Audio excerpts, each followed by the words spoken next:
அருமையான நாள் என்னுடைய வாழ்க்கையில. ஒரு மாதம் 3 வாரம் முன்ன முத்தையா அவர்கள் தொலைபேசியில கூப்பிட்டிருந்தாங்க. கூப்பிட்டு இப்படி ஒரு கல்லூரியில நீங்க வந்து பேசணும் ஆபரேஷன் செந்தூரை பத்தி அப்படின்ட்டு. என்னோட வாழ்நாள் பாக்கியமா இதை நான் கருதுறேன். ஏன்னா ஒரு 50 வருடத்துல இது வரைக்கும் நம்ம ஒரு 4 யுத்தங்களை சந்திச்சிருக்கோம். கடைசியா நம்ம யுத்தத்தை பார்த்தது கார்கில் போர். அப்போ நான் காலேஜ் மாணவனா இருந்தேன். 2025 ஒரு கடுமையான சூழல்ல நாடு ஒரு யுத்தத்துல ஜெயிச்சு வர்றத பார்க்கக்கூடிய ஒரு பாக்கியம் நமக்கு கிடைச்சிருக்கு. அதோட பெருமை பட்டி தொட்டிலாம் ஓகே ஓகேங்களா ஓகே. சோ பட்டி தொட்டிலாம் இப்ப இதை பேசுறதுக்கான வாய்ப்பை கடவுள் எனக்கு வழங்கியிருக்கார். அதுவும் விருதுநகர். நான் மிகப்பெரிய ஒரு இன்ஸ்பிரேஷனா என்னோட வாழ்க்கையில இருந்த தமிழகம் இன்னைக்கு ஒரு முன்னேறிய மாநிலமா இருக்குது அப்படின்னா அதோடைய அடித்தளத்தை அமைச்சு கொடுத்த காமராஜ் ஐயா அவர்களுடைய அந்த மண்ணில் வந்து பேசுறது எனக்கு இன்னும் ஒரு மிகப்பெரிய பெருமை.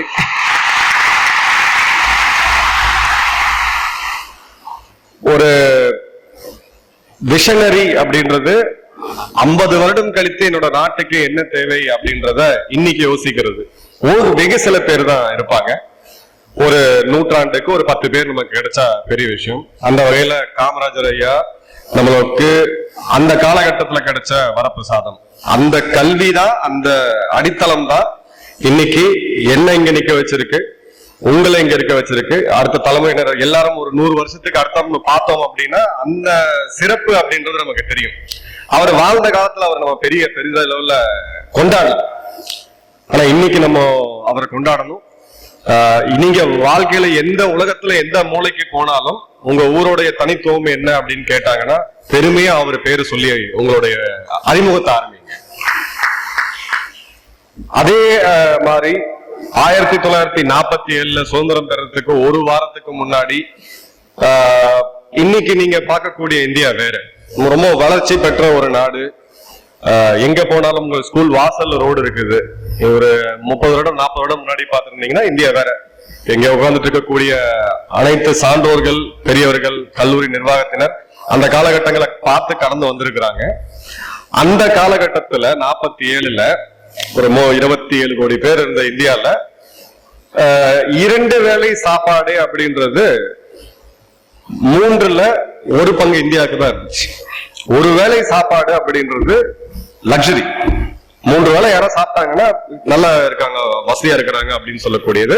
ஏன்னா பிரிட்டிஷ் நம்ம கிட்ட இருந்து எல்லாத்தையும் சுரண்டி எடுத்து ஒரு உலகத்திலேயே ஒரு வளமையான ஒரு நாடு, பொருளாதாரத்துல மட்டும் இல்ல, அறிவு, அறிவியல், கலை, இலக்கியம் எல்லாத்திலையுமே நம்மள வந்து ஒரு மோசமான நிலைமையில 1947ல விட்டு போனாங்க. அன்னைக்கு வி பெருமாள் ஐயா அவர்கள் ஒரு சிந்தனையை யோசிக்கிறாரு. ஸ்கூல் கட்டாயம் வேணும், கல்வி அப்படின்றது கட்டாயம் வேணும் இந்த இடத்துல அப்படின்ட்டு. அந்தோடைய விஷன் அப்படிதான் நம்ம 79 வருஷம் கழிச்சு இன்னைக்கு ஒரு 4000 பேர் படிக்கக்கூடிய தமிழகம் முழுக்க தெரிந்த, உலகம் முழுக்க தெரிந்த ஒரு கல்லூரியா இன்னைக்கு நிக்குது அப்படின்னா அந்த விருட்சம், அந்த ஆலமரத்தோடைய ஆணி வேர் ஐயா பெருமாள் அவர்கள்.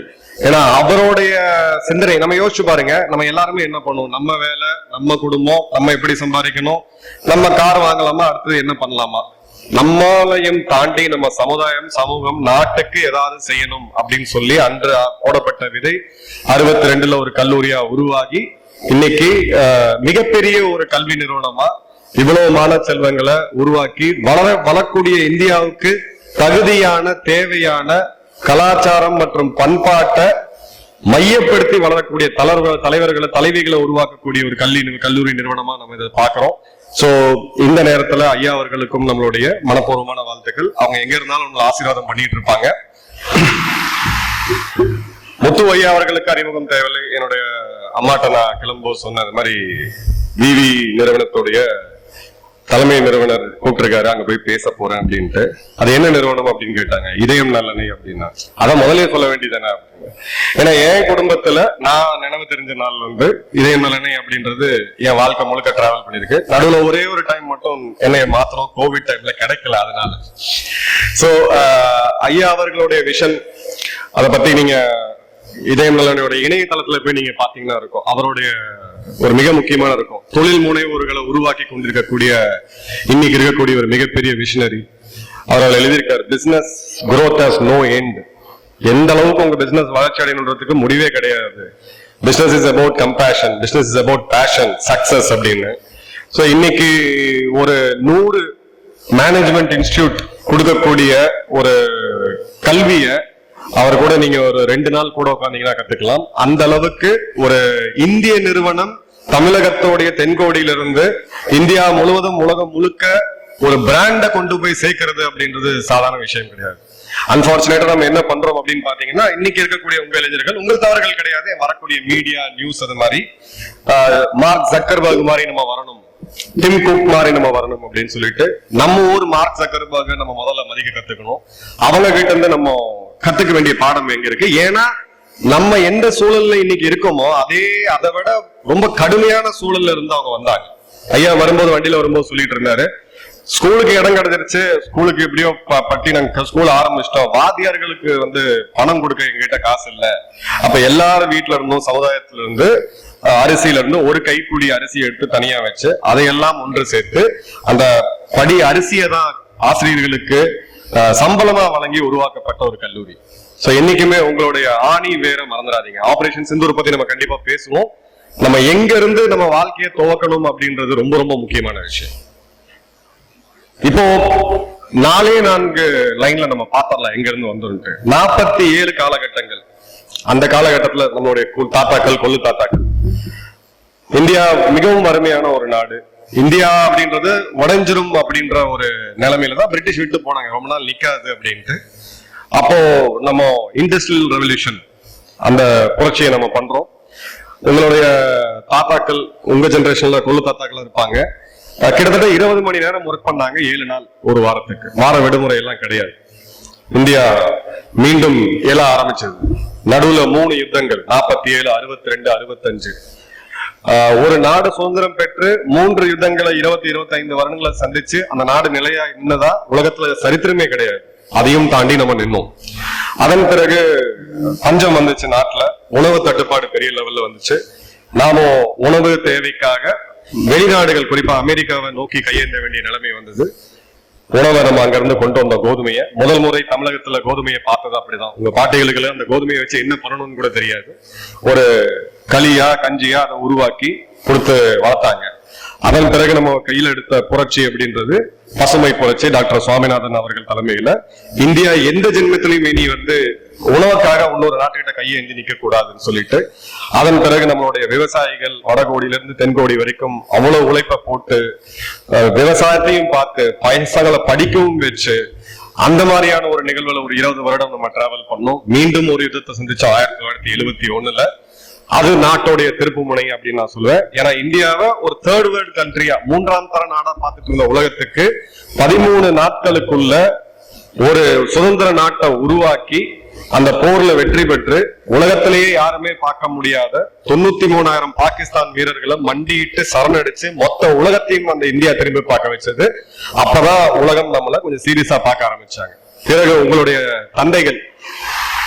தந்தைகளுடைய ஜெனரேஷன் 1975, 80 அந்த காலகட்டங்கள்ல பிறந்தவங்க, இவங்க கொண்டு வந்ததுதான் ஐடி ரெவல்யூஷன், இணைய புரட்சி. அந்த புரட்சியில இங்க இருந்து ஆரம்பிச்சு கனடா, அமெரிக்கா, எங்கெங்கயோ போய் வாரத்துக்கு 7 நாள் கிட்டத்தட்ட 16 மணி நேரம் கஷ்டப்பட்டு செல்வத்தை சேர்த்து திரும்ப இங்க அனுப்பிச்சு இந்த நாட்டோடைய வளர்ச்சியை ஊக்கப்படுத்தி அடுத்த கட்டத்துக்கு எடுத்துட்டு வரதுக்கான ஒரு மிகப்பெரிய உழைப்பை அவங்க கொடுத்திருக்காங்க. இன்னைக்கு வரக்கூடிய திரைப்படங்கள்ல நீங்க சர்வசாதாரணமா கிண்டல் பண்றீங்க பூமர் ஜெனரேஷன் அப்படின்ட்டு. இந்த ஜெனரேஷன் 3 ஜெனரேஷன் இல்லாம இன்னைக்கு நம்ம கிடையாது. நல்ல ஞாபகம் வச்சுக்கோங்க. அந்த உழைப்போடைய அறுவடை தான் இப்ப நம்ம செஞ்சுக்கிட்டு இருக்கோம். 90களுக்கு பிறகு 2000 மீண்டும் அடுத்த கட்டத்தை நோக்கி நம்ம போகிறோம். 2000 ஆரம்பிச்சு இப்போ ஐடி ஏஐ தொழில்நுட்ப புரட்சி நடந்துட்டு இருக்கு. இதுலயும் நம்ம லீட் பண்ணிட்டு இருக்கோம். கடந்த 10 வருடங்கள்ல அசுர வளர்ச்சியை இந்தியா சந்திச்சிருக்கு. 11வது மிகப்பெரிய பொருளாதாரமா இருந்த நம்ம இன்னைக்கு 4வது மிகப்பெரிய பொருளாதாரமா நம்ம வளர்ந்திருக்கோம். அப்படின்னா இந்த தலைமுறையினுடைய உழைப்பு இருக்கு. இவ்வளவு பெரிய தலைமுறையினுடைய உழைப்பு இருக்கு. நம்மள மிஞ்சி இருக்கக்கூடிய ஒரு நாடு, அந்த நாடு நமக்கு எதிரியா இருந்தாலும் நம்ம அவங்களுக்கு உண்மையாவே அந்த கிரெடிட்டை கொடுக்கணும். அது சீனா, தங்கள் உழைப்பால் உயர்ந்த நாடு. சவுதி அரேபியா பணக்கார நாடா இருக்கிறதோ ரஷ்யா பணக்கார நாடா இருக்கிறதோ பெரிய விஷயம் கிடையாது. கனிம வளங்கள் இயற்கை கொடுத்திருக்கு, கச்சா எண்ணெய் மற்றும் இயற்கை எரிவாயு, தங்கம், வெள்ளி போன்றவற்றை. அதை வச்சு யார வேணா பணக்காரங்களா ஆகலாம். உழைப்பை மட்டுமே வைத்து கடவுள் அருளால் இன்னைக்கு நம்ம எல்லாம் சுகமா இருக்கோம். இன்னைக்கு உலகத்திலேயே வேகமா வளரக்கூடிய பொருளாதாரம் சோலார் அப்படின்னு ஒரு 10 வருஷத்துக்கு முன்னாடி நமக்கு என்னன்னு தெரியாது. இன்னைக்கு 4வது மிகப்பெரிய சக்தி சோலார்ல 1500 விமானங்களுக்கு ஆர்டர் கொடுக்கக்கூடிய மிகப்பெரிய அசுர வளர்ச்சி பெறக்கூடிய விமான சக்தியை நம்ம இருக்கிறோம். உலகத்திலேயே ஒரு நாளைக்கு கிட்டத்தட்ட 34 கிலோமீட்டர் ரோடு உலகத்திலேயே எந்த நாடும் போட முடியாது, இன்னைக்கு போட்டுட்டு இருக்கோம். 12 கிலோமீட்டர் ரயில்வே லைன், ஒரு 50% பாப்புலேஷன் அப்படின்றது இன்னைக்கு பாத்தீங்கன்னா 30 வயசு கீழே இருக்கு. இளமையான பாரதம், இளமையான இந்தியா, இன்னைக்கு எல்லாமே நம்ம கிட்ட இருக்கு. அப்படின்னா இந்த 4 தலைமுறையினரோட தியாகமும் ரத்தமும் வேர்வையும் உழைப்பும் அங்க இருக்கு. என்னைக்குமே அவங்கள மதிங்க. நம்மள 1000 டிஃபரன்சஸ் இருக்கலாம், உங்க ஜெனரேஷன் வேற அவங்க ஜெனரேஷன் வேற, டிஃபரன்சஸ் இருக்கலாம். ஆனா நம்மளோட அஸ்திவாரம் அப்படின்றது இந்த 4 தலைமுறை. அதோட வெற்றியை தான் இப்ப நம்ம பார்ப்போம். ஐயா இந்த இதயம் நல்லனை அப்படின்ற ஒரு பிராண்ட், மந்த்ரா அப்படின்ற பிராண்டை கொண்டு வந்து கொடுத்துட்டாரு, உலகத்துக்கு கொடுத்துட்டாரு. இந்த சர்வதேச பிராண்டா ஆக்குறது உங்ககிட்ட. எங்க காலகட்டங்கள்லாம் முடிந்து ஒருத்தரா போய்கிட்டே இருப்போம். இப்போ நமக்கு தேசத்துக்குன்னு சொல்லி ஒரு மிஷன் இருக்கு. தனி மனிதனுக்கு எப்படி ஒரு கொள்கை இருக்கோ, இந்த வருடம் நான் இந்த படிக்கணும், இந்த காலேஜுக்கு போகணும், இந்த அரசு வேலைக்கு போகணும், நான் ஒரு தொழில் முனைவரா ஆகணும், நான் ராணுவத்துக்கு போகணும், தனித்தனியா நம்ம எப்படி ஒரு எய்ம் வச்சுட்டு இருக்கோமோ அதே மாதிரி தேசத்துக்குன்னு சொல்லி நமக்கு ஒரு எய்ம் இருக்கு. ஏன்னா 2047 விக்ஷித் பாரத், வளர்ந்த பாரதம். இது ஏன் நம்ம நம்பர் 1 வரணும் அப்படின்றது ஒரு போட்டினால கிடையாது. நம்மளுடைய அடிப்படை அப்படின்றது தர்மம். நம்மளுடைய அடிப்படை அப்படின்றது பாத்தீங்கன்னா தர்மம். அந்த தர்மத்தினாலதான் இப்பேற்பட்ட ஒரு கல்வி நிறுவனம் இங்க எந்திரிச்சு நிக்குது. நூற்றுக்கணக்கான ஆயிரக்கணக்கான கல்வி நிறுவனங்கள், சமுதாய கூடங்கள் உருவாக்குனது ஏன் அப்படின்னு பாத்தீங்கன்னா தன்னை தாண்டி தன் சமூகம், நாடு வளரணும் அப்படின்றது. சோ அந்த வகையில இந்தியா ஒரு வல்லரசா வந்தாதான் உலகம் அமைதியா இருக்கும். ஏன்னா இன்னைக்கு இருக்கக்கூடிய வல்லரசு அவங்க மெட்டீரியலா பார்க்கக்கூடியவங்க, எல்லாத்தையுமே பணமா பார்க்கக்கூடிய நாடு அமெரிக்கா. ஆனா அப்ப அந்த அமெரிக்காவால இன்னைக்கு எந்த ஒரு விதத்தையுமே கண்ட்ரோல் பண்ண முடியல. உலகம் முழுக்க சண்டை நடந்துகிட்டு இருக்கு, தினந்தோறும் ஆயிரக்கணக்கான மக்கள் மடிகிறார்கள்.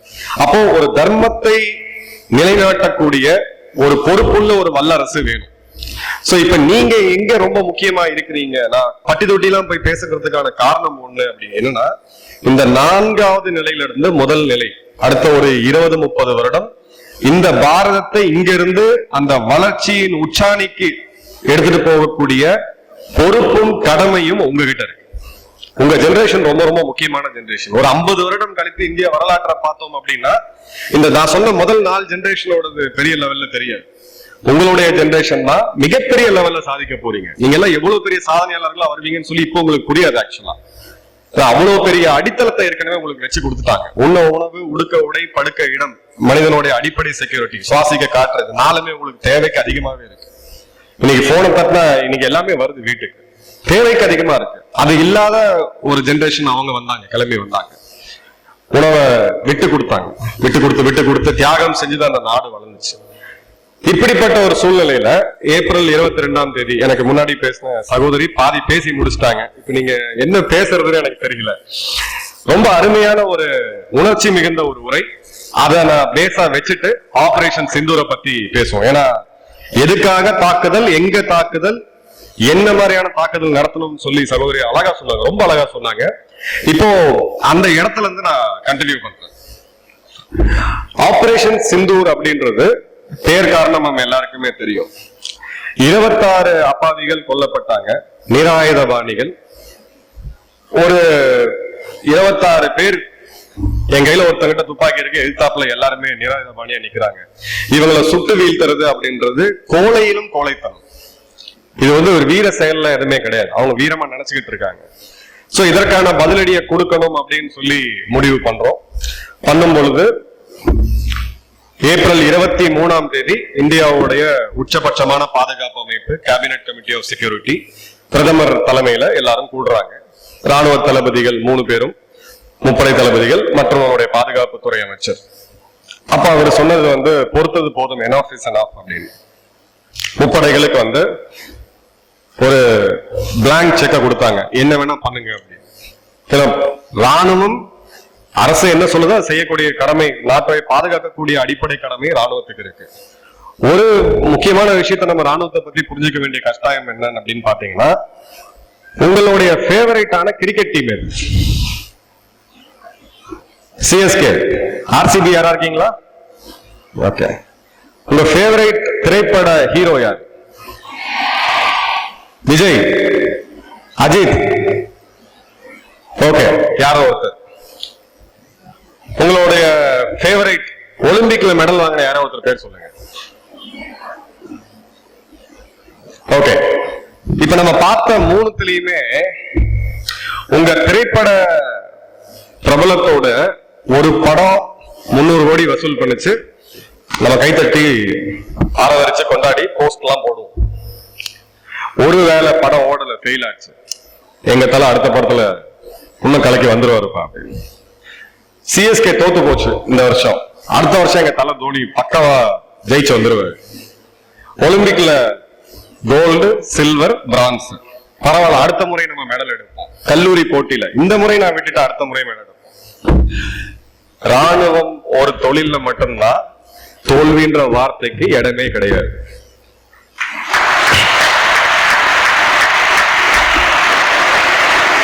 உங்கள பல பேர் ராணுவத்துல நாளைக்கு போவீங்க, கட்டாயம் போவீங்க. உங்களுக்கு இளம் வயதுல ஒரு நாட்டுடைய பாதுகாப்பை உங்களுடைய ஷோல்டர்ல வச்சு அழகு பார்க்கும், நல்லா இருக்கும், மிடுக்கா இருக்கும், யூனிஃபார்ம், எல்லாரும் மதிப்பாங்க, எல்லாம் பண்ணுவாங்க. தோற்ற ராணுவத்தை எந்த நாடும் மதிக்காது. தோற்ற ராணுவத்தை எந்த நாடும் மதிக்காது. ஜெயிக்கிறது மட்டுமே தான் அங்க குறிக்கோள். ஜெயிச்சுட்டு மட்டும்தான் வரணும். ஜெயிக்கிறத தாண்டி எதுவுமே கிடையாது. வெற்றி மட்டுமே அங்கு என்னுடையது. அந்த வெற்றிக்காக எனது உயிர், உடல் எல்டு போனாலும் ஒண்ணு நான் ஜெயிச்சுட்டு வரணும், இல்ல அந்த ஜெயிக்கக்கூடிய முயற்சியில என் உயிர் போகணும் அப்படின்னு சொல்லி அரசாங்கத்துக்கு ஒரு பிளாங்க் செக்ல கையெழுத்து போட்டு தன்னுடைய மொத்தத்தையும் அர்ப்பணிக்கக்கூடிய ஒரு மிக புண்ணியமான ஒரு தொழில் என்ன அப்படின்னு பாத்தீங்கன்னா ராணுவ சேவை.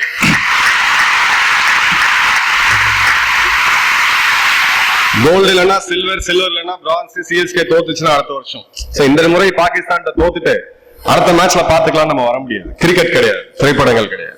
சோ அந்த மாதிரியான ஒரு பிரஷர்ல தான் இந்திய படைகள் அன்னைக்கு இருந்தாங்க. ரெண்டாவது, நம்ம இந்த நவீன போர் முனை அது மாறிடுச்சு.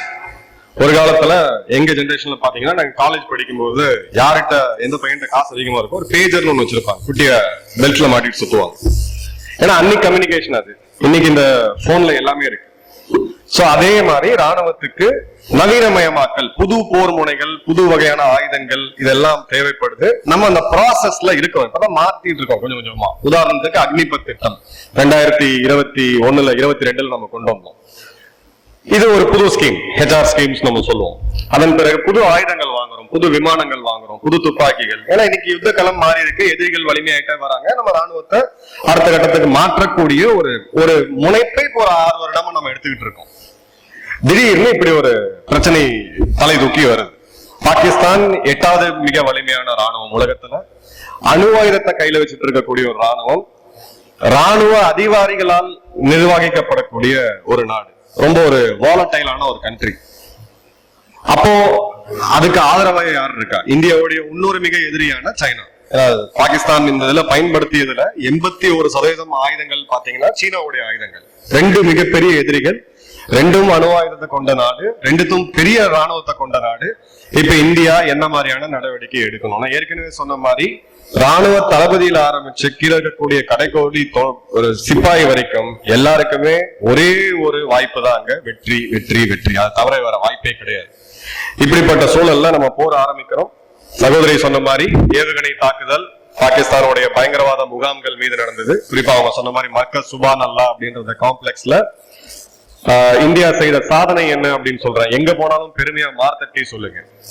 ஒரு ஏவுகணை அப்படின்றது 300 கிலோமீட்டர் தாண்டி போய் விழுது.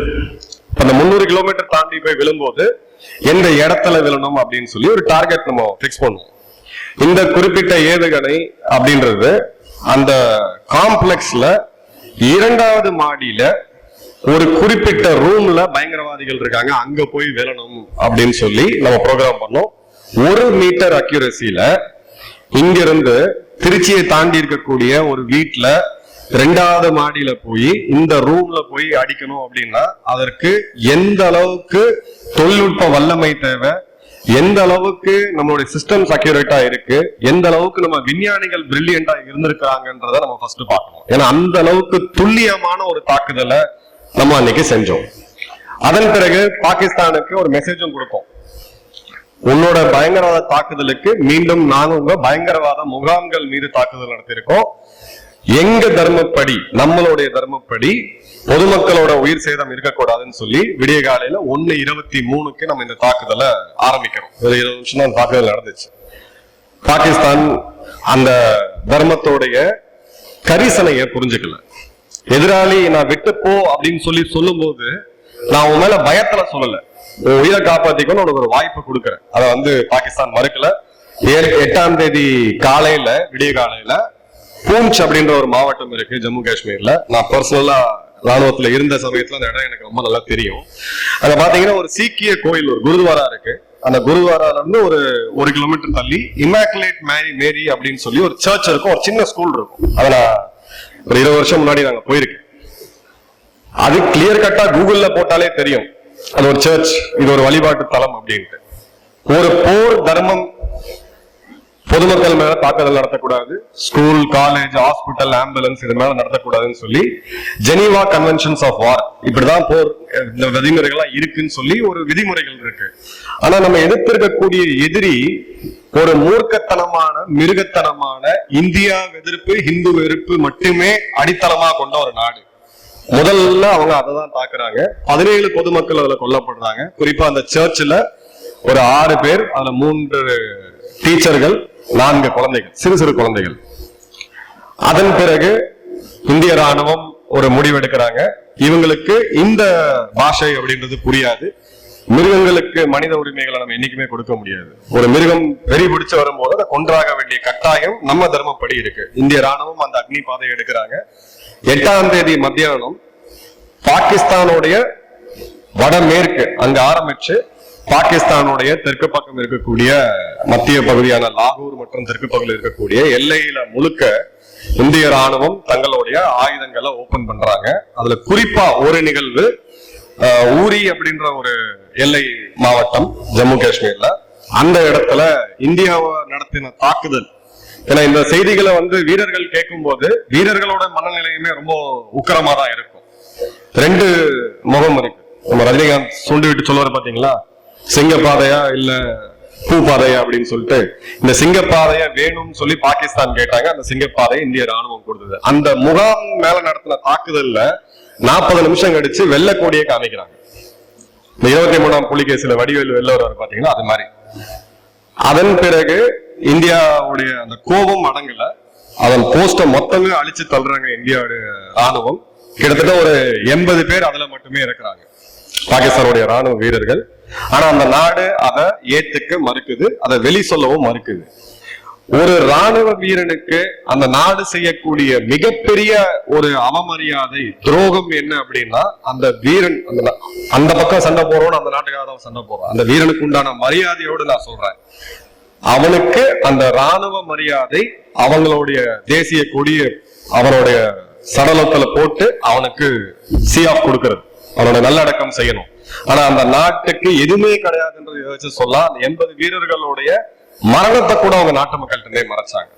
அந்த அளவுக்கு ஒரு அதர்மமான, ஒரு சூழ்ச்சியான, வஞ்சத்தை மட்டுமே வைத்து வாழ கொண்டிருக்கக்கூடிய ஒரு நாடு. 2 நாட்டுக்குமே ஒரே நேரத்துல சுதந்திரம் கிடைச்சது.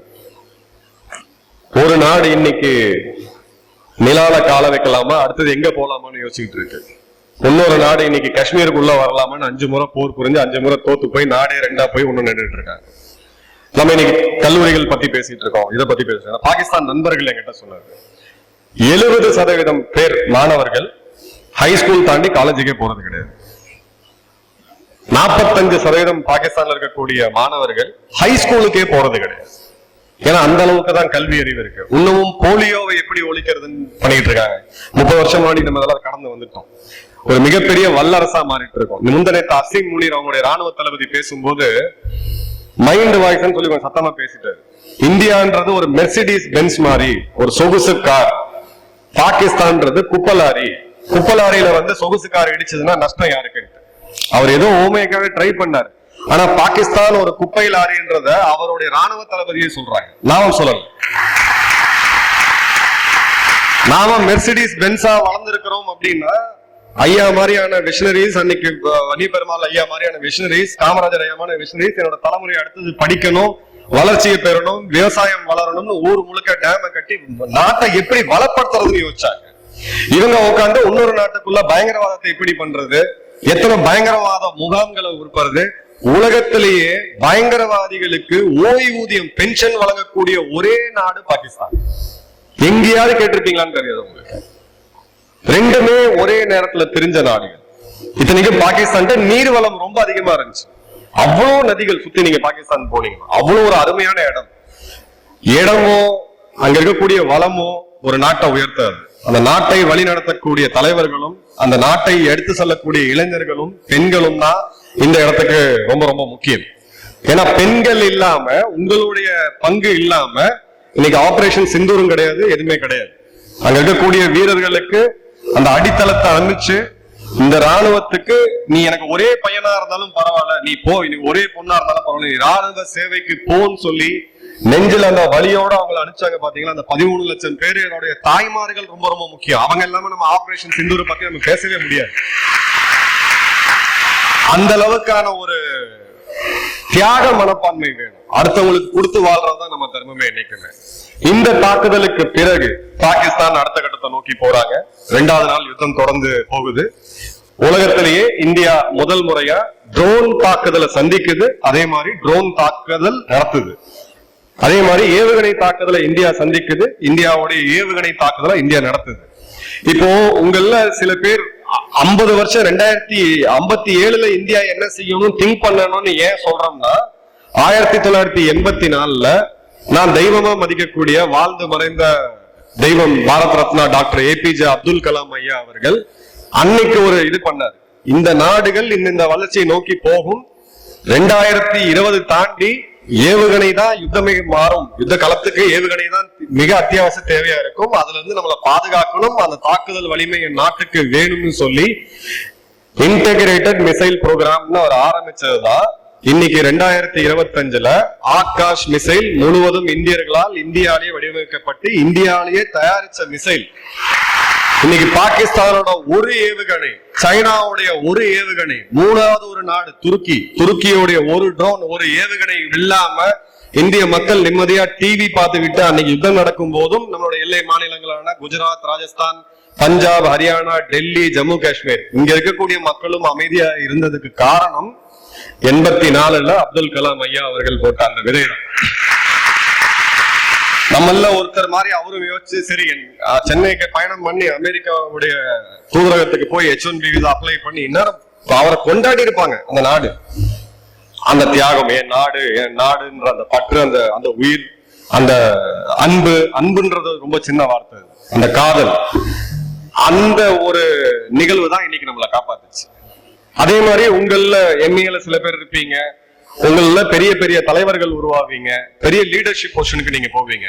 நீங்க மட்டும் வளர்றது என்னைக்குமே லீடர்ஷிப் கிடையாது. ஏன்னா அப்துல் கலாம் ஐயா அடுத்த கட்டத்தை நோக்கி அவரே எல்லாத்தையும் பண்ணிட முடியாது, அவரும் ஓய்வு பெற வேண்டிய சூழ்நிலை இருக்கும். அடுத்த கட்ட தலைவர்களை அவர் கண்டுபிடிச்சார். அதுல ஒருத்தர் தான் டாக்டர் பிரகலாத் சுப்பாராவ்.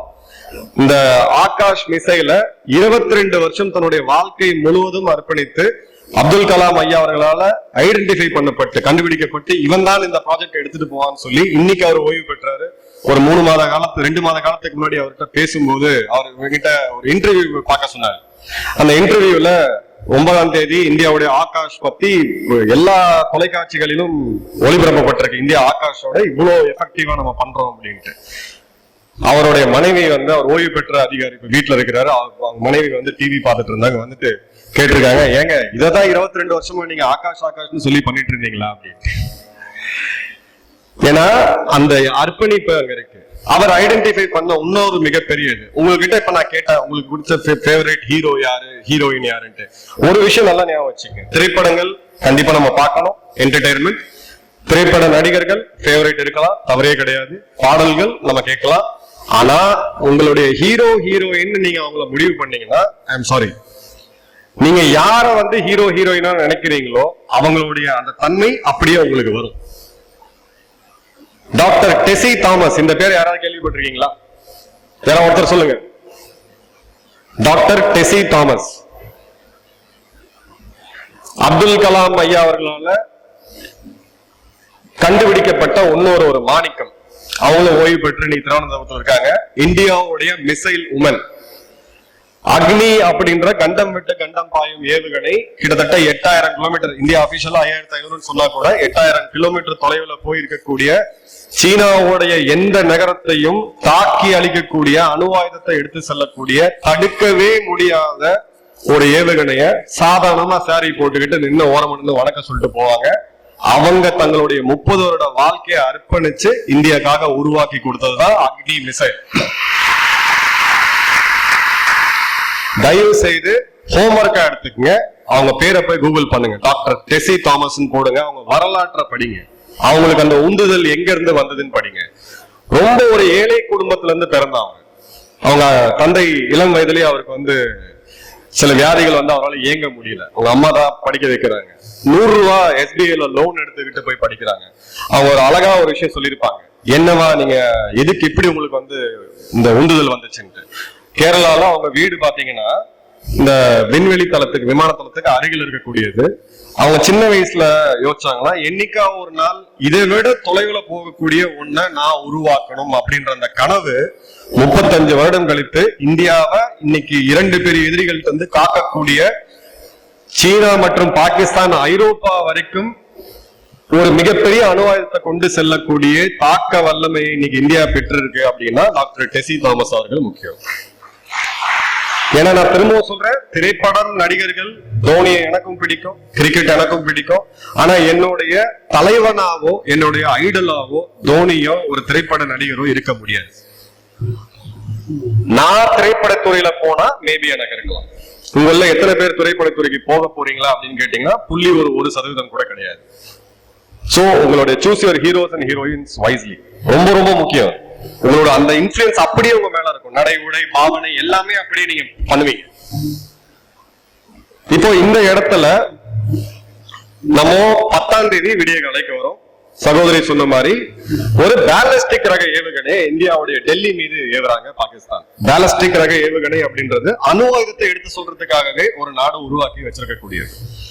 அதற்கு முன்னாடி அவங்களுடைய துணை பிரதமர், அவங்களுடைய ராணுவ தளபதி, இவங்க எல்லாருமே எங்ககிட்ட 130 அணு ஆயுதம் இருக்கு, இந்தியாவுடைய எல்லா நகரங்களையும் அழிச்சிருவோம், கோடிக்கணக்கான இந்தியர்கள் உயிரை மாச்சிருவாங்க, நாங்க வந்து பழி வாங்கிடுவோம் அப்படி இப்படிலாம் பயமுறுத்திட்டு இருந்தாங்க.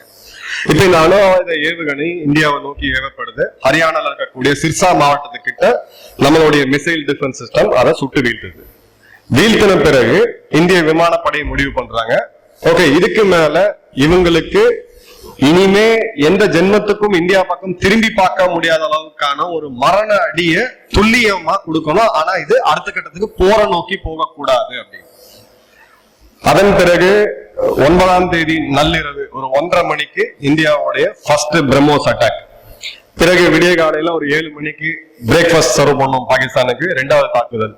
பிறகு மத்தியானம் 10ஆம் தேதி மத்தியானம் 12 மணிக்கு லஞ்சுக்காக ஒரு சில ஏவுகணைகளை தாக்கணும். ஈவினிங் டின்னர் சர்வ் பண்றதுக்கு, டீ சர்வ் பண்றதுக்கு இந்தியா ரெடியா இருந்தாங்க, கடற்படையும் சேர்த்து. பாகிஸ்தான் வந்து காலில் விழுந்து எங்களை வந்து மன்னிச்சு விட்டுருங்க, போர் நிறுத்தத்துக்கு நாங்க ஒத்துக்கிறோம், நாங்க எந்த தாக்குதலுமே இதுல நடக்கல அப்படின்னு சொல்லி அவங்களுடைய DGMO, director general military operations, 2 நாட்டுக்கு நடுவில் ஹாட்லைன், ஒரு போன் எடுத்தீங்கன்னா நீங்க நேரடியா பேசிக்கலாம். சோ அந்த ஹாட்லைன்ல நம்மளோட DGMOக்கு ஒரு கோரிக்கை விடுக்கிறாங்க, போர் நிறுத்தத்தை பத்தி நாங்க பேசணும், உங்க DGMOக்கு ஒரு அப்படின்னு சொல்லி கோரிக்கை விடுக்கிறாங்க, வேண்டுகோள். நம்ம DGMO சொல்றாரு, இப்ப எனக்கு டைம் இல்ல, லஞ்ச் டைம், நான் முடிச்சுட்டு வந்து ஒரு 3 மணிக்கா பேசுறேன். 3 மணிக்கு பேசினாங்க. பேசிட்டு எந்த விதமான கண்டிஷன்ஸும் இல்லாம அப்படியே அத கால்ல வந்து, அதாவது போன்ல எப்படி கால்ல விழுறதுன்னு சொல்லி பாகிஸ்தான் கத்துக்கலாம், பக்காவா இது பண்ணிட்டு 5 மணிக்கு ட்ரம்ப் வந்து அறிவிச்சிட்டார், நான் தான் போர் நிறுத்தம் சொல்லிட்டு. இதுல காமெடி என்னன்னா, இவ்வளவு ஒரு படு கேவலமான தோல்வியை சந்தித்த நாடு. அந்த காலகட்டங்கள்ல நீங்க நியூஸ் பேப்பர்ல என்ன வேணா எழுதி போய் சொல்லிடலாம். இன்னைக்கு ஆபரேஷன் சிந்தூர்ல நடத்தப்பட்ட தாக்குதல், அந்த வீடியோ நான் உங்களுக்கு ஷேர் பண்ற பாருங்க. அதுல அதிகமான வீடியோவை எடுத்து அனுப்பிச்சதே பாகிஸ்தான் மக்கள் தான். அதுல நம்ம இங்கெல்லாம் தாக்கணும், அதோட தாக்கம் இவ்வளவு இருக்குன்னு சொல்லி வீடியோ எடுத்து பக்காவா லொகேஷனோட போட்டு டைம் போட்டு ஸ்டாம்ப் போட்டு அனுப்பிச்சது பாகிஸ்தான் மக்கள். அந்த நாட்டு மக்கள் கிட்ட ஷாஹித் அஃப்ரிதி போன்ற ஓய்வு பெற்ற கிரிக்கெட் வீரர்களை கூப்பிட்டு வெற்றி கொண்டாட்டம் எல்லாம் பண்ணி அதன் பிறகு தன்னைத்தானே ஃபீல்டு மார்ஷல் அப்படின்ற ஒரு ப்ரொமோஷனையும் கொடுத்து இவங்க வெற்றி பெற்றதா சமூக ஊடகங்கள்ல அறிவிச்சாங்க. அதாவது ஒரு வடிவேலு பட காமெடி கூட நம்ம ஒரு அளவுக்கு தான் சிரிக்க வைக்கும், அதுக்கு மேல நமக்கு திரும்ப பார்க்கும்போது சிரிக்க முடியாது. இப்ப அவங்க பாடத்திட்டத்துல கொண்டு வந்துட்டாங்க, நாங்க இந்த போரை வெற்றி பெற்றோம் அப்படின்னு சொல்லி. நம்ம பொறுத்திருந்தோம், சரி நீ பொய்யெல்லாம் சொல்லி முடி ராஜா, அதுக்கப்புறம் நாங்க உண்மையை சொல்றோம். ஏன்னா சேட்டலைட் இமேஜரி இன்னைக்கு இந்த பில்டிங் இருக்கு, நாளைக்கு அங்க பக்கத்துல கடற்கரை அடுத்து ஒரு பில்டிங் கட்டணும் அப்படின்னா அந்த ஒரு 10 நாள் கழிச்சு சேட்டலைட் இமேஜரியில பாத்தீங்கன்னா கிளியரா தெரியும். நீங்க கூகுள் மேப்லயே பாக்கலாம், மாசம் ஒரு தடவை மாறிட்டே இருக்கும், அந்த ரோடு எல்லாம் மாறி மாறி வரும்போது அந்த புது அப்டேட் ஆகிட்டே இருக்கும். இந்தியா வரலாற்று சிறப்பு மிக்க 5 விஷயங்கள்ல ஆபரேஷன் சிந்தூர்ல செஞ்சது. முதல்ல உலகத்தோட ஒரு அணு ஆயுதத்தை வைத்துட்டு இருக்கக்கூடிய நாட்டை, அந்த அணு ஆயுதத்தை நேரடியா தாக்கின முதல் நாடு இந்தியா. அமெரிக்கா ரஷ்யா என்னைக்குமே தன்னோட அணு ஆயுதத்தை தாக்கிட்டது கிடையாது, ஈரான் இஸ்ரேல் தாக்கிட்டது கிடையாது, சைனா இந்தியா தாக்குனது கிடையாது. உலகத்தோடைய ஹிஸ்டரி படிக்கக்கூடிய மாணவர்கள் எல்லாருமே சும்மா இன்னைக்கு போய் கூகுள் சர்ச் பண்ணினாலே வந்துடும். அணு ஆயுதத்தை நேரடியா தாக்கின முதல் நாடு இந்தியா. 10ஆம் தேதி விடிய காலையில அவங்களுடைய நூர்கான் விமான நிலையம் இருக்கிறதுலயே அந்த அணு ஆயுதங்களை கொண்டு வந்து டெலிவரி பண்ணக்கூடிய மெக்கானிசம், அதுதான் அவங்களுடைய போர் விமானங்கள், அது அங்கதான் இருக்கு. அதுக்கு பக்கத்துல ஒரு மலை, சின்ன மலை கிரானா ஹில்ஸ். அந்த கிரானா ஹில்ஸோடைய அடிப்பகுதியில அதை வந்து சுரங்கம் மாதிரி தோண்டி அந்த அணு ஆயுதங்களை வச்சிருக்காங்க. அந்த கிரானா ஹில்ஸோடைய நுழைவாயில், அது பின்வாயில் மற்றும் அந்த நூர்கான் விமான நிலையத்தோட ரன்வே கிழக்குல இருந்து மேற்கு, வடக்குல இருந்து தெற்கு அப்படின்னு சொல்லி அந்த இன்டர்செக்ஷன்ல இந்தியாவுடைய பிரம்மோஸ் தாக்குதல் நடந்துச்சு. அதுல ஒரு சிறப்பம்சம் என்ன, தஞ்சாவூர் சேர்ந்த யாரா இருக்கீங்களா? தஞ்சாவூர் சேர்ந்த மாணவர்கள் மாணவிகள் இல்ல? ஓகே, தஞ்சாவூர் உங்களுக்கு வந்து உங்க ஃப்ரெண்ட்ஸுக்கு ஒரு ஹாய் சொல்லுங்க. ஏன்னா ஒரு சுக்கோய் 30 ரக விமானம் தஞ்சாவூர்ல இருந்து கிளம்பி குஜராத் பார்டர் கிட்ட போய் அங்கிருந்து பிரம்மோஸை ஏவிட்டு திரும்ப தஞ்சாவூர் கிளம்பி வந்துட்டு விமானி வந்து தீக்குடிக்கு போயிட்டாரு. பாகிஸ்தானுடைய கராச்சி துறைமுகம், அவங்களுடைய பொலாரி, அது ஒரு மிக முக்கியமான இடம், அவருடைய விமானத்தளம். அவங்களுடைய நூர்கான், இஸ்லாமாபாத், இத்தனை யுத்தங்கள்ல 5 முறை நடந்த யுத்தங்கள்ல இது வரைக்கும் அவங்க தலைநகரை நம்ம தாக்குனதே கிடையாது. இந்த முறை தலைநகரையும் நம்ம சேர்த்து தாக்கணும். அந்த அளவுக்கான மரண அடி. இதுல என்ன நடந்துச்சு அப்படின்னா, அவங்க கடைசியா நம்மள பிளாக்மெயில் பண்ணிட்டு இருக்கிறது அணு ஆயுதம், உங்களை தாக்கிடுவோம், உங்களை தாக்கிடுவோம் தாக்கிடுவோம். இப்ப அந்த அணு ஆயுதத்தை அடிச்சாச்சு. அணு ஆயுதத்தை எடுத்துட்டு வந்து இந்தியாவில போடக்கூடிய போர் விமானம் வந்துருச்சு. இந்த வடிவேலு படத்துல ஒரு இல்ல சொல்லுவாரு, இதுக்கு மேல போறதுக்கு இடமே இல்லப்பா, எண்டு காடு தான், இதை முடிஞ்சு போச்சு, இதுக்கு மேல எங்கேயும் போறேன். அதுதாங்க உண்மையா நடந்தது. இந்த அளவுக்கு துல்லியமா 3 விஷயம் யோசிச்சு பாருங்க. ஏப்ரல் 22ஆம் தேதி தாக்குதல் நடக்குது. எல்லாருக்குமே தெரியும் இந்தியா பதில் தாக்குதல் நடத்துவாங்க பயங்கரவாதிகள் மேல அப்படின்ட்டு. அப்போ மே 7ஆம் தேதி அவங்க அந்த பயங்கரவாதிகள் எல்லாம் வேற இடத்துக்கு மாத்திருப்பாங்க, கண்டிப்பா சீக்கிரட்டான ஒரு இடத்துக்கு மாத்திருப்பாங்க. இந்த இடத்துல இந்த ரூம்ல தான் அவங்க இருக்கிறாங்கன்ற தகவல் இந்தியாவுக்கு இங்க உட்கார்ந்து தெரியுதுன்னா நம்மளுடைய உளவுத்துறை எந்த அளவுக்கு பாகிஸ்தான்ல ஊடுருவி ஸ்ட்ராங்கா இருக்காங்கன்றது யோசிச்சுப்பாங்க. நீங்க திரைப்படங்கள்ல பாக்குறதுலாம் ஒண்ணுமே கிடையாது. உங்களுடைய ஃபேவரட் ஹீரோ போவாரு, ஒரு 4 ஜம்ப் அடிப்பாரு, அப்புறம் அங்க இருந்து துப்பாக்கியால சுடுவாரு, ஒரு குண்டை பிடிப்பாரு. நிஜ வாழ்க்கையில இதெல்லாம் பாசிபிள் கிடையாது. ஒரு குண்டு உங்க உடம்புல நெஞ்சில பட்டுச்சுன்னா பொழைக்கிறதுக்கு அதுக்கு மேல கடவுள் அருள் இருந்தாங்க. அப்படிப்பட்ட சூழ்நிலையில மதிநுட்பம், நம்மளுடைய டாக்டிக்ஸ். சகோதரி பேசும்போது S-400 பத்தி சொன்னாங்க. S-400 ரஷ்யால தயாரிச்சது. ஒண்ணு வந்து மிஷின், ஒன்னு வந்து man, woman behind it. S-400 உடைய அந்த இயக்கம், இது எல்லாமே கம்ப்யூட்டர்ல ஹை எண்டா பண்ணக்கூடியது. S-400 பேர் எடுக்க முடியாது செக்யூரிட்டி காரணங்களுக்காக. இந்த S-400 மற்றும் இந்தியாவுடைய ஆகாஷ் மிசைல் டிஃபென்ஸ் சிஸ்டம், இதை இயக்குனது 70% இந்தியாவுடைய பெண் அதிகாரிகள். அது தமிழகத்தை சேர்ந்த, இதெல்லாம் டைம் வரும்போது டீக்ளாசிஃபை ஆகும்போது கண்டிப்பா ஒரு நாள் அவங்க ரிட்டையர் ஆகும்போது இதே கல்லூரிக்கு அவங்களை கூட்டு வந்து நான் பேச வைக்கிறேன். தமிழகத்தை சேர்ந்த ஒரு 3 அதிகாரிகளுமே இருக்கிறாங்க. உங்களுடைய பங்கு எவ்வளவு முக்கியம்ன்றதை இங்க புரிஞ்சுக்குங்க. உங்களுடைய பங்கு ரொம்ப ரொம்ப முக்கியம். ஏன்னா அது ஒரு S-400 அப்படின்றது கோடிக்கணக்கான மதிப்புள்ள ஒரு ஏவுகணை. ஒரு ஏவுகணை இந்தியாவுக்குள்ள வருது, அதை தடுக்கணும் அப்படின்ற தடுக்கலன்னா நூற்றுக்கணக்கான உயிர்கள் நம்ம விலை கொடுப்போம். அப்ப அந்த கம்ப்யூட்டர்ல உட்காந்து அதுல டிசைன் பண்ணி அந்த அளவுக்கு துல்லியமா ஆராய்ச்சி செய்து நம்மளுடைய பெண் அதிகாரிகள் எந்த அளவுக்கு தீர்க்கமா செயல்பட்டு இருக்காங்க அப்படின்றதுக்கான இது ஆஃப் சிந்தூர்ல எந்த ஒரு யுத்தத்திலையுமே அதிகமான பெண்களுடைய பார்ட்டிசிபேஷன் இந்த யுத்தத்துல இருந்துச்சு. தன்னைத்தானே ஒரு மிகப்பெரிய வல்லரசன் மார்த்தட்டிகளை கூட அமெரிக்கால கூட கிடையாது.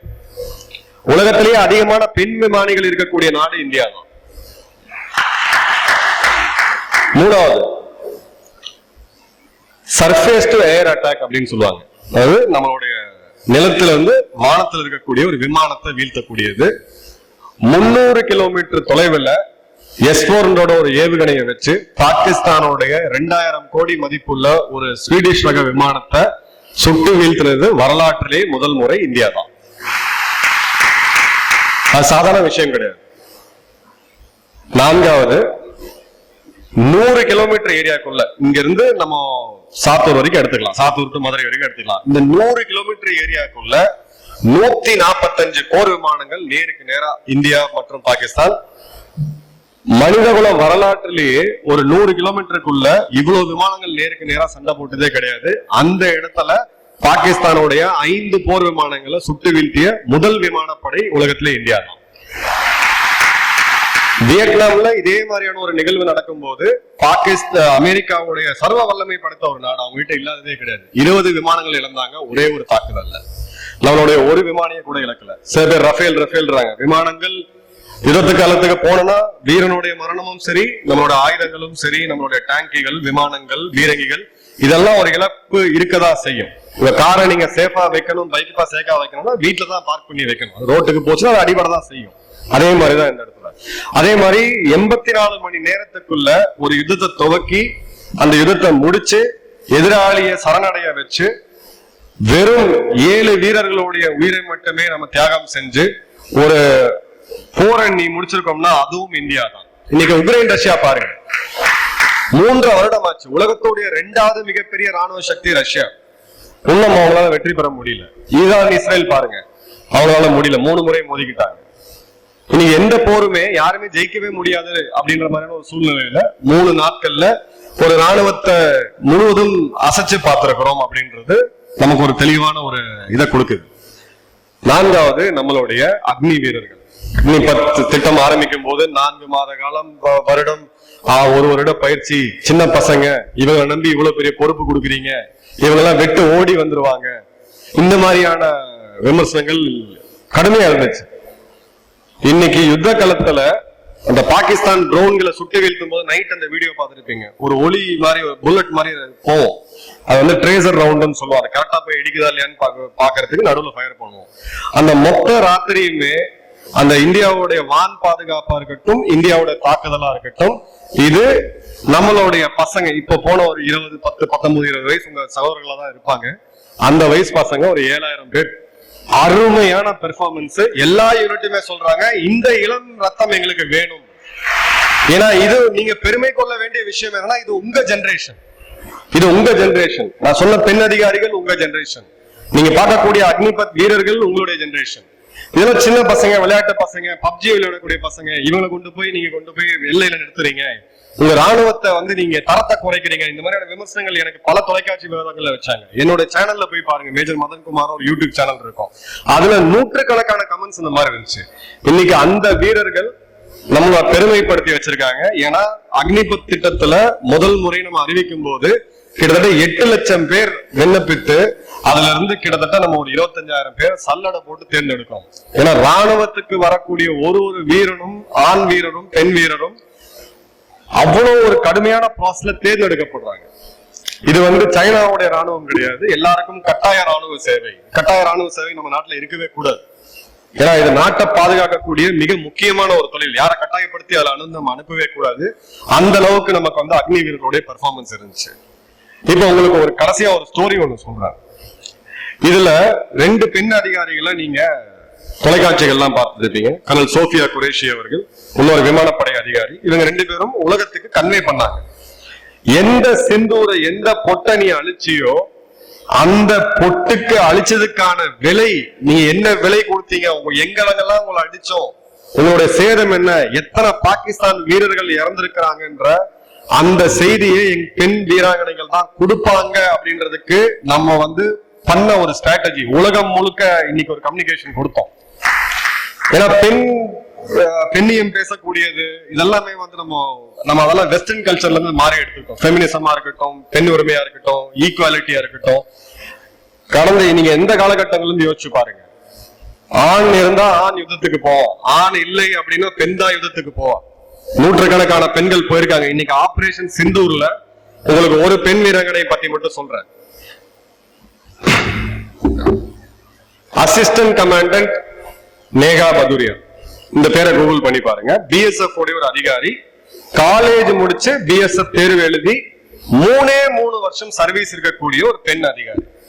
அந்த பெண் அதிகாரி கீழே ஒரு 6 பெண் வீரர்கள்.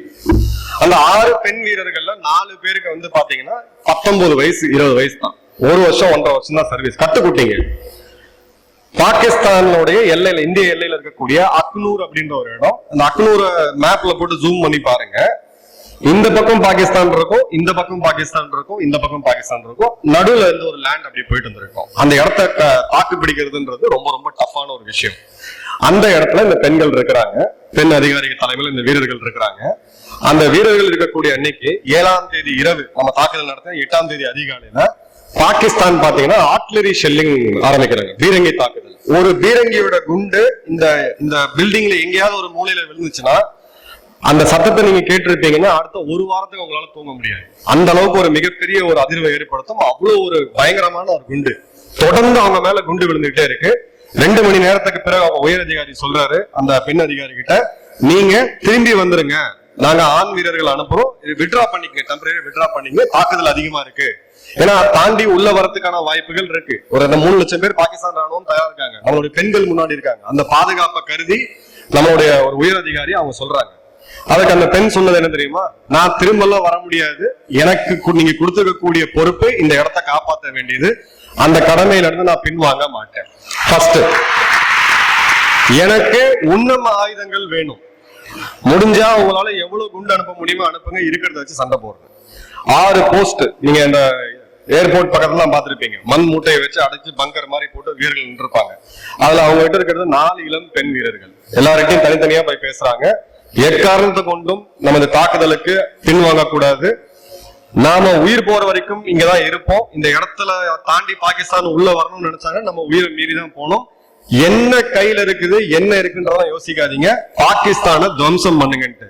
முதல் நாள் இரவு ஃபுல்லா தாக்கு பிடிக்கிறாங்க. பெண்கள் யோசிச்சு பாருங்க எவ்வளவு கஷ்டமா இருந்திருக்கும் அந்த சூழ்நிலையில. யாருமே பக்கத்துல கிடையாது, இருக்கிற ஆயுதங்களை வச்சு சண்டை போடுறாங்க.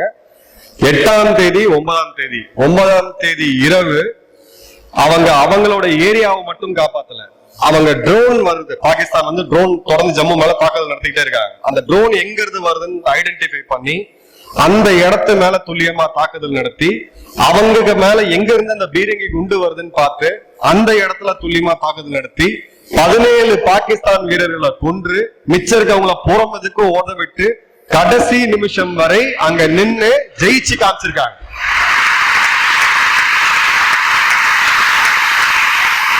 ராணுவத்துல ஒரு 6 வருஷம் இருந்திருக்கிறேன், அந்த பகுதிகள் ஜம்மு காஷ்மீர்ல இருந்திருக்கிறேன்.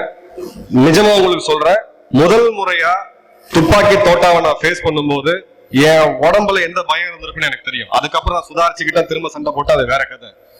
பீரங்கி குண்டுகள் வந்து விழும்போது உயர் அதிகாரிகிட்ட சொல்றாங்க, நாங்க பின்வாங்குற பேச்செல்லாம் கிடையாது, நீங்க ஆயுதங்கள் அனுப்புங்க அப்படின்னா, நம்மளுடைய வீரம் நம்மளுடைய கலாச்சாரம் எந்த அளவுக்கு ஆழமா இருந்திருந்தா அந்த பெண் இந்த மாதிரியான ஒரு முடிவு எடுப்பீங்க பாருங்க. நம்ம யார ஹீரோயினோ கொண்டாடுறோன்றது ரொம்ப ரொம்ப முக்கியம். என்ன பொறுத்த வரைக்கும் ஆபரேஷன் சிந்தூர்ல நான் இன்னைக்காவது அந்த பெண் அதிகாரியை நான் பார்ப்பேன். நிஜமா அந்த பெண் அதிகாரிக்கு ஒரு சல்யூட் நான் வைப்பேன். சீனியர் ஜூனியருக்கு வைக்க கூடாது, ஆனா வைப்பேன்.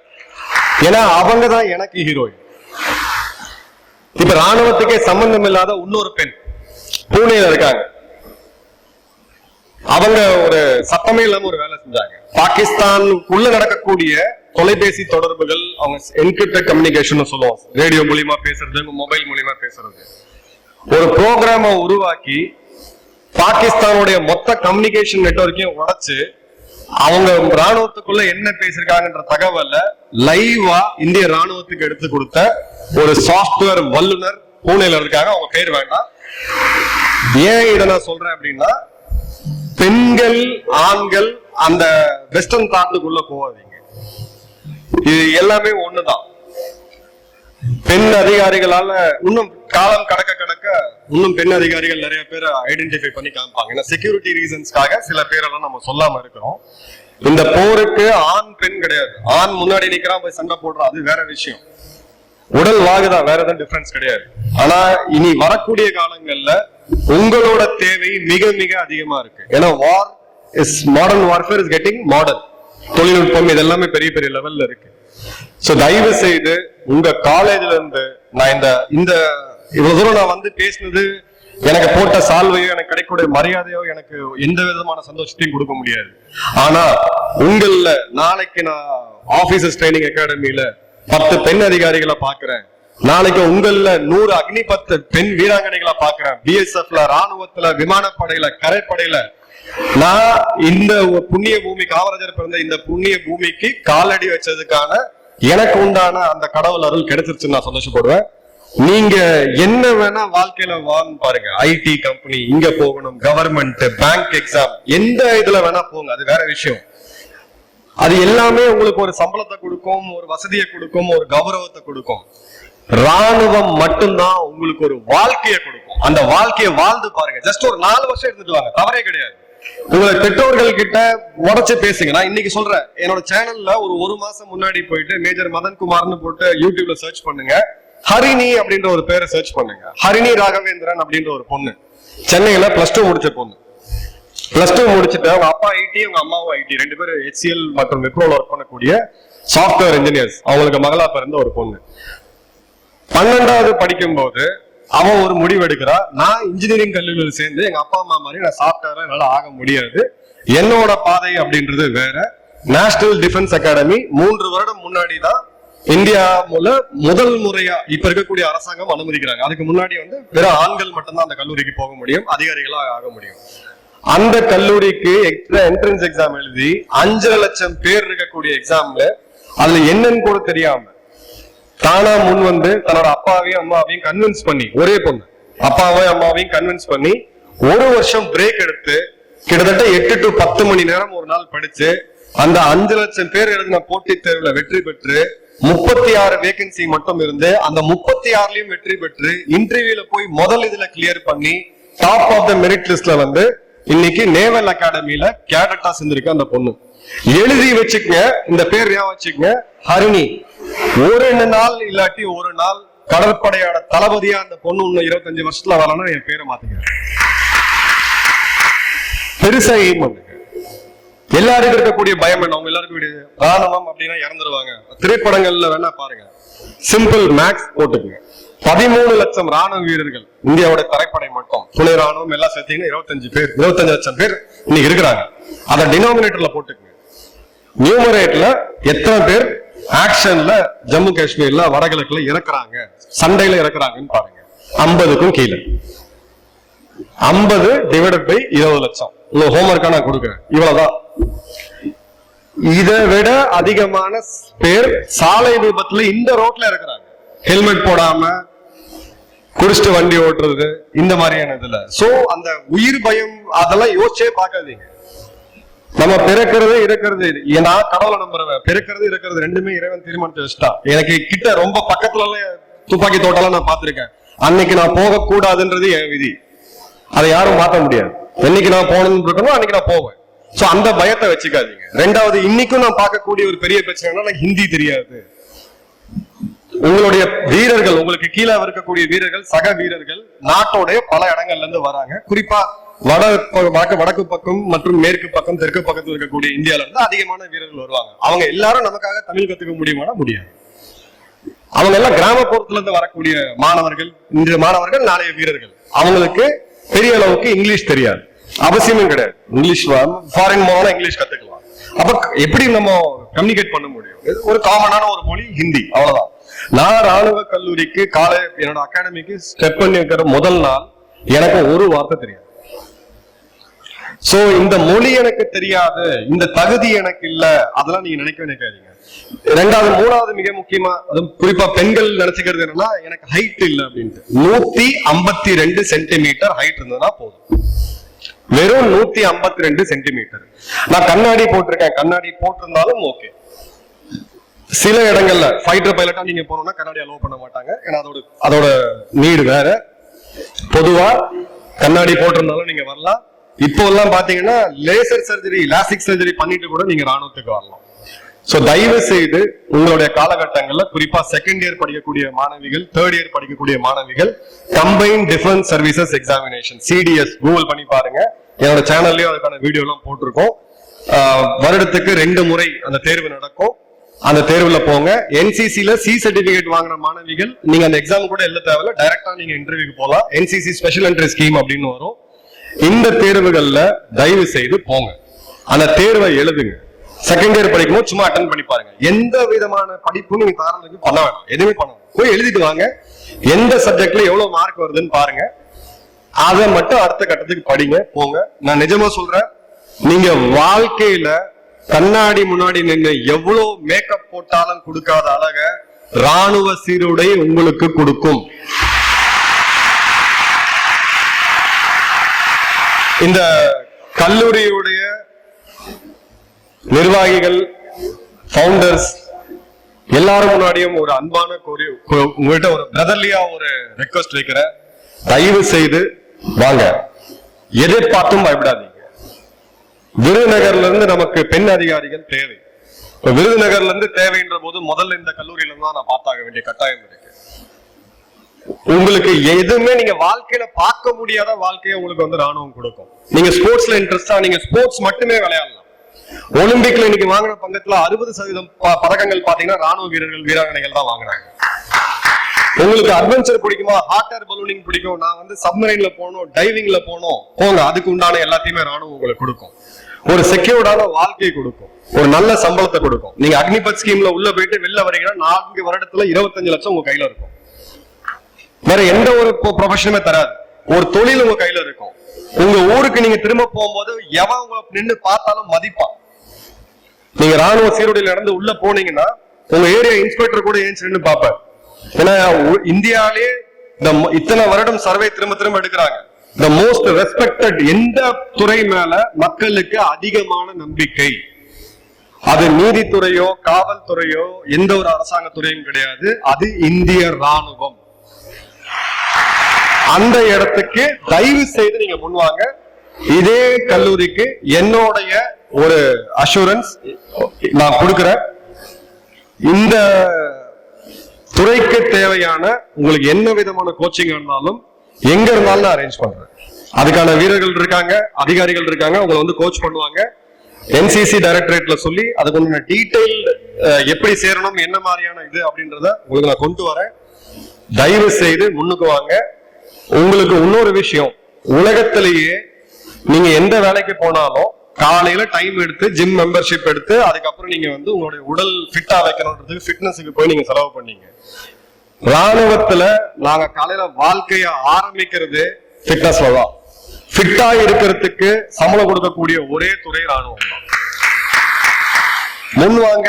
எந்த ஒரு மைண்ட் பிளாக்கும் வச்சுக்காதீங்க.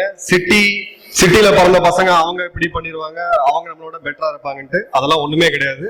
15 பேர் நேத்து நான் என்னுடைய நண்பர்கள்ட்ட பேசினது, இந்த ஹரிணின் போய் சேர்ந்த அந்த பொண்ணு நேஷனல் இதுல நேவல் அகாடமியில கடலூர் சேர்ந்த ஐயப்பன் அப்படின்ற ஒரு மாணவன், என்னுடைய ஸ்டூடெண்ட். அவன் 15 முறை தேர்வு எழுதி 15 முறை தோற்று 16வது முறை வெற்றி பெற்று இன்னைக்கு கடற்படை அதிகாரியா நீங்க அந்த பையன் போய் ட்ரைனிங் பண்ணிட்டு இருக்கான்.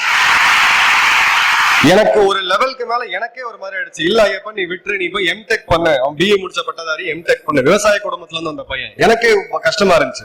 5 வருஷம் அவன் வாழ்க்கையில வேஸ்ட் பண்ணிடுவான்ட்டு. ஆனா அவன் மன உறுதியோட இருந்தான். நான் கண்டிப்பா போவேன் சார், நேவில தான் போவேன், அதிகாரியா வருவேன், உங்க முன்னாடி யூனிஃபார்ம் வெள்ளை சீரோட வந்து நிப்பேன் அப்படின்ட்டு. இன்னைக்கு வரும்போது அவங்ககிட்ட நேற்று பேசிட்டு இருக்கும்போது சொன்னேன், எத்தனை பேர் தமிழ்நாட்டுல இருந்து வந்திருக்காங்க அப்படின்ட்டு. 15 பேர் சார் மொத்தம் இங்க அப்படின்னா. அதுல எத்தனை பேர் சென்னை கோயம்புத்தூர்ல இருந்து வந்திருக்காங்க? 3 பேர். மிச்சம் இருக்கக்கூடிய 12 அதிகாரிகள் தமிழ்நாட்டுடைய கிராமங்கள்ல இருந்து வந்திருக்காங்க, சிட்டில இருந்து கிடையாது. சிட்டில நீங்க ஸ்பாயில் பண்றதுக்கு 1000 விஷயம் இருக்கு. இன்னைக்கு எனக்கு ஒரு வாழ்க்கையில ஒரு வாய்ப்பு கொடுத்தீங்க, சென்னையா விருதுநகரான்னு கேட்டீங்கன்னா சந்தோஷமா நீங்க இருந்துருவாங்க. சிட்டில வந்து உங்களுக்கு வேகமான வாழ்க்கை வந்து உங்களுக்கு சுத்தி ஒரு ப்ரெஷர்லயே வாழுவீங்க. ஒரு நாள், ஒரு மாதம், 2 மாதம் அங்க இருக்கக்கூடிய ஷாப்பிங் மாலும் அங்க இருக்கக்கூடிய வேகமான வாழ்க்கையை உங்களுக்கு பிடிக்கும். ராணுவத்துல 2 வருடத்துக்கு ஒரு தடவை நீங்க இடம் மாறிட்டே இருப்பீங்க. புது இடங்களை பார்ப்பீங்க, புது நண்பர்களை பார்ப்பீங்க. ராணுவத்துல உங்களுக்கு கிடைக்கக்கூடிய நட்புன்றது லைஃப் லாங். இன்னைக்கு என் போன்ல SS77 அப்படின்னு சொல்லி என்னோட கோர்ஸ் குரூப் இருக்கு. காஷ்மீர்ல இந்த இடத்துல இந்த ஹெல்ப் எனக்கு தேவை அப்படின்னு நான் போட்டேன்னா அது நடக்கும். இதே வந்து நான் பாலைவன பகுதியா ஜெய்சல்மர்ல என் ஃப்ரெண்ட்ஸ் 2 பேர் வராங்க, அங்க எனக்கு வந்து ட்ரெயின் டிக்கெட் கன்ஃபார்ம் பண்ணி கொடுத்தா அதுவும் நடக்கும். ஏன்னா அன்னைக்கு நாங்க சேர்ந்து வேர்வை செஞ்சிருக்கிறோம், ரத்தம் செஞ்சிருக்கிறோம், ஒன்னா டிராவல் பண்ணிருக்கிறோம், ஒருத்தருக்காக நாட்டுக்காக கூட நின்று சண்டை போட்டிருக்கோம். அந்த ஃப்ரெண்ட்ஷிப் அப்படின்றது அது ஃப்ரெண்ட்ஷிப் கிடையாது, காம்ரேட்ஷிப் நம்ம சொல்லுவோம். அது உங்களுக்கு லைஃப் லாங். இந்த ஒரு கம்ப்ளீட்டான வாழ்க்கைய ட்ரை பண்ணுங்க. கிடைக்குது கிடைக்கல அது கடவுள் விட்ட வழி, உங்களோட எஃபர்ட் எவ்வளவு போடுறீங்களோ. ஆனா ஒரு 10-15 வருடம் டிராவல் பண்ணிட்டு நிறைய பேர் நீ கேட்டிருக்காங்க. என் காலேஜ்ல கூட படிச்ச பசங்க என்கிட்ட கேட்டிருக்காங்க, என்ன விட உயரமா ஃபிட்டா பிரில்லியண்டா இருக்க பசங்க, தப்பு பண்ணிட்டோம், அன்னைக்கு அந்த தேர்வை எழுதிருக்கணும், ஒரு சான்ஸ் கொடுத்து பார்த்திருக்கணும் அப்படின்ட்டு. அந்த ரிக்ரெட்டை மட்டும் வச்சுக்காதீங்க, இதை நான் பண்ணிருக்கலாமே அந்த காலகட்டங்கள்ல அப்படின்ட்டு. ஏன்னா வரக்கூடிய காலகட்டம் இந்தியா சந்திக்கக்கூடிய பிரச்சனைகள் சாதாரணம் கிடையாது. இந்த வெற்றிக்கு பிறகு ட்ரம்ப் அங்கிள் என்ன ரியாக்ட் பண்ணாருன்னு பார்த்தோம். 50% வரி, 100% வரி, 200% வரின்ட்டு. ட்ரம்ப் அங்கிளுக்கு நம்ம விவி காலேஜ்ல இருந்து ஒரு மெசேஜ் சொல்லுவோம், நீங்க 500% வரியை போடுங்க. எங்களுடைய தொழில் முதலாளிகள் வல்லுநர்கள் இங்க இருக்கிற வரைக்கும், அங்க இருந்து தொழில் முனைவர்கள் இங்க வர வரைக்கும் இந்த நாட்டை எந்த கொம்பனாலும் அசைக்க முடியாது, யாராலையும் அசைக்க முடியாது. இது இன்னைக்கு இல்ல, இன்னைக்கு இதே ட்ரம்ப எழுதி வச்சுங்க. ஏன் வாழ்நாள்ல நான் பார்த்துட்டு தான் என்னுடைய ஒரு தாகம் அப்படின்னு சொல்லுவேன், என்னோட அல்டிமேட் எய்ம்னே சொல்லுவேன். உங்க ஜெனரேஷன் இந்த இடத்துல இருக்கும்போது 2047லயோ 50லயோ இதே பொருளாதார தடைய இந்தியா அமெரிக்கா மீது விதிச்சு அந்த அமெரிக்கா வந்து நம்ம கிட்ட கெஞ்சணும். அந்த நிலைமைக்கு இந்தியாவை கொண்டு போறதுக்கான மிக மிக மிக மிக முக்கியமான பொறுப்பு மாணவி செல்வங்களே உங்ககிட்ட இருக்கு. லைஃபை என்ஜாய் பண்ணுங்க, பாட்டு கேளுங்க, மியூசிக் எல்லாமே ஓகே. திரைப்படமா இருக்கட்டும், நான் காசு கொடுக்குறேன், அந்த திரைப்பட நடிகர் நடிக்கிறாங்க, இட்ஸ் a transaction ஓவர். அவங்கள நான் தூக்கி வச்சுக்கிட்டு அவங்களுக்கு நான் ரசிகர் மன்றம் வைக்கிறது, அவங்க வாழ்க்கை இது பண்றது, அவங்க வாழ்க்கையை அவங்க வாழ்ந்துட்டு இருக்காங்க. பணம் கொடுக்கிறோம், படத்தை பார்க்கிறோம், என்டர்டைன்மெண்ட், அது நம்ம வாழ்க்கையாக முடியாது. ஒரு பொன்னான வாய்ப்பு. அமிதாப் காந்த் அவர்கள் இந்தியாவுடைய ஒரு மிகப்பெரிய பொருளாதார வல்லுநர், அவர் சொன்னாரு, இந்தியாவுக்கு இட்ஸ் a generational opportunity, ஒரு தலைமுறைக்கே கிடைச்சக்கூடிய வாய்ப்பு இப்ப ட்ரம்ப் போட்ட இந்த 50% வரி நம்ம மேல மாற்றுங்க, இளைஞர்களை முன்னுக்கு கொண்டு வாங்கன்ட்டு.